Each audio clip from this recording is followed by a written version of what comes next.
Josh, hold on. I can't hold on. My hands are too cold. I'm slipping. Hold on. I'm slipping. I can't get up.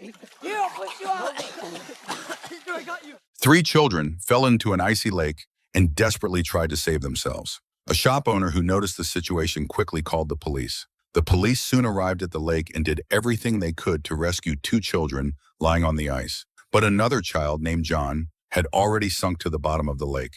Rescue divers soon arrived with equipment. The 2 searched the lake bed with their tools, but after more than 10 minutes, they found nothing. Just then, one of the men heard a voice. He thought it was the captain calling out to him, so he immediately searched back in that direction. Sure enough, he managed to pull John out of the water. By then, John had been underwater for 20 minutes and showed no signs of life.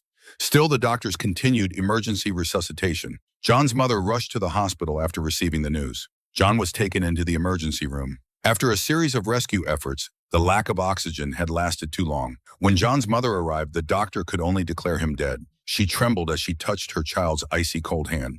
Holy Spirit, I need you now. I need you now. Please don't take my son. Please bring life back into John. Please. Come, breathe life into John, please. Just after she finished speaking, her son, who had no heartbeat, suddenly showed a pulse. Holy Spirit, I need you now. I need you now. Please don't take my son.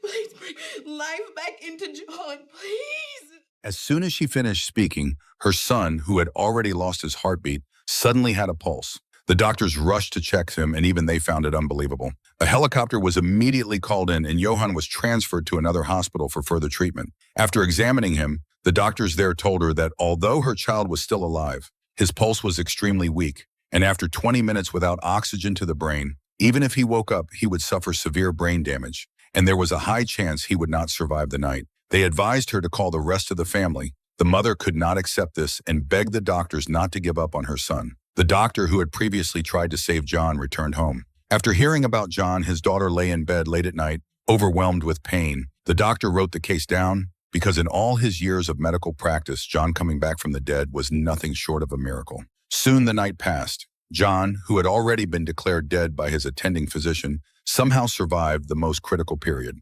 Doctors and nurses were all amazed that he pulled through. At the same time, the media began reporting on the miracle that had happened to John, and people everywhere silently prayed for him. Back at the bedside, his mother held her son's hand, softly talking about how much she missed him and about things he loved. Suddenly, she felt her son's hand squeeze hers. She quickly called a priest to confirm it, but after several questions, there was no response. Then, when the priest mentioned a basketball star, John's hand really moved. He was the most pitiful child in the orphanage, but today he received a gift from God, a mother as warm as a rainbow. Hello, Thomas. My name's Mary. Have you ever been to an island?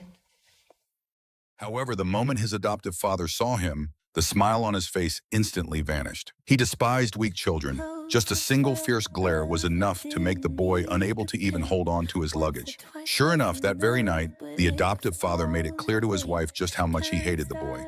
I'll not deny I expected you to choose a boy that had the making of a man in him. I don't see why you chose the runt of the litter. But his wife said that this child was the kindest one in the entire orphanage, because just yesterday he had passed a test of human nature. The headmaster locked a dove in a room with the children to see what they would do. The other kids played and joked, paying no attention to the dove at all.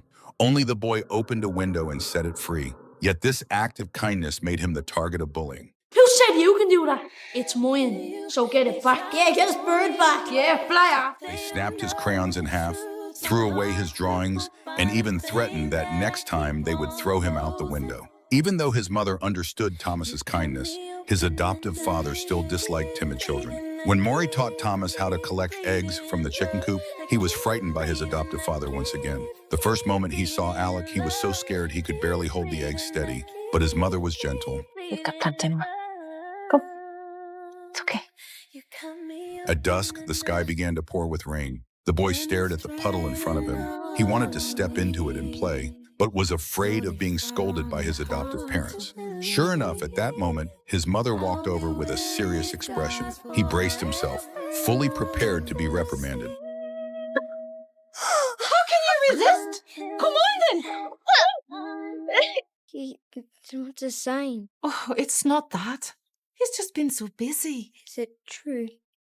I can't stay if he doesn't sign. It turned out that adopting a child required the signatures of both spouses, but the signature line for the adoptive father was still B. Feeling dejected, he walked to the beach. Murray saw him and followed. She gently comforted Thomas, and at last the boy said those words to Murray. Mum. The two of them leaned against each other happily. With a mother now in his life, Thomas became brighter and braver. Alec gradually noticed the changes in Thomas, and the relationship between them eased a great deal. One day, Alec took him to the seaside to fish. Thomas discovered a stranded baby seal. Kind-hearted Thomas worried it would starve and wanted to save it. So Alec held the seal's head steady while Thomas stuffed a fish into its mouth. From then on, he came to the beach every day to feed the baby seal. Thomas's sense of responsibility made Alec begin to accept him. He gave Thomas a fishing rod and promised to take him out to sea fishing the next day. Just when Thomas thought he could live happily forever, but Murray began to feel unusually tired. Alec often urged her to go to the hospital for a checkup. The next day, Thomas excitedly planned to go fishing with his adoptive father, but Alec was called away by a friend, and Thomas ended up waiting the entire day. He felt disappointed. Just then, his somewhat weak mother came out and took him out to sea to fish instead. That evening at dinner, Murray and her husband had an argument. She questioned Alec about why he failed to keep his promise, while Alec was more concerned about why she had gone out to sea.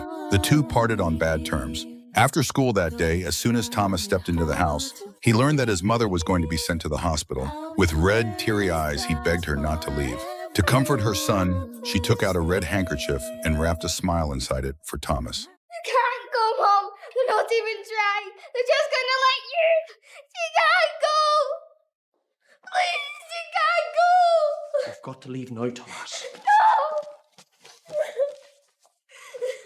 He hugged his mother's handkerchief and couldn't fall asleep. But after seeing Alec drowning his sorrow in alcohol every day, Thomas decided to pull himself together again. With the help of two close friends, he followed the recipes his mother had taught him when she was alive and cooked Alec his favorite dinner. But these foods he once loved the most only made him feel even sadder. Still, Thomas did not give up. He took the initiative to help with the housework every day. One night, however, Thomas discovered that his adoptive father had burned all of his mother's belongings.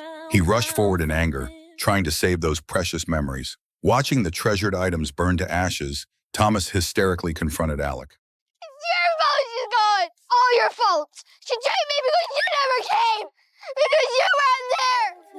That's why Mom died. Although going out to sea had not actually worsened Meryl's illness, Thomas had always blamed himself for it. After school one day, when Thomas saw the adoption papers that were still unsigned, he gave the red handkerchief to the heavily drunk Alec and told him it carried his mother's smile and her endless love.